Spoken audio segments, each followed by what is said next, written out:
మన దేశానికి నువ్వు ఒలింపిక్స్లో గోల్డ్ మెడల్ తేవచ్చు తెలుసా? అందాల పోటీలు పెడితే. ఈ మధ్య ఇన్స్టాలో చూసా, చాలా గ్లో అయినట్టున్నావు. నీ బాడీ చేంజ్ అయింది, బ్రెయిన్ బోల్డ్ అయింది, నడక మారింది, రీల్స్ చేయడం స్టార్ట్ అయింది, కొత్తగా గోల్స్ కూడా పెట్టుకున్నట్టున్నావు. నీ గోల్స్ చెప్తే విని ఎవరు ఎంకరేజ్ చేయకపోయినా నేనున్నా అమ్మాయి. నా మాటలే నీకు ఎంకరేజ్మెంట్. ఎందుకంటే నీ జర్నీలో నీతో ఉండడమే నాకు ఆనందం. గెలిచినా ఓడినా సరే నేనున్నా.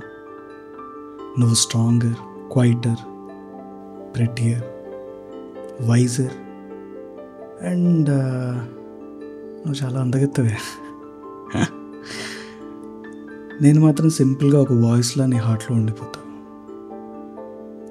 నీ గ్లోకి నీ మెయింటెనెన్స్ రీజన్ అయినా నా మాటలే నీ ఇన్నర్ బ్యూటీకి సపోర్ట్ అవుతాయి. ఏంటో ఈ ప్రపంచం కొత్త ఏతో ఇంప్రెస్ అవుతుంటే నేను మాత్రం నిన్ను చూసి ఇంప్రెస్ అవుతున్నా. మాట్లాడుకుందాం, నా గొంతుతో నేను, నీ కమెంట్స్తో నువ్వు.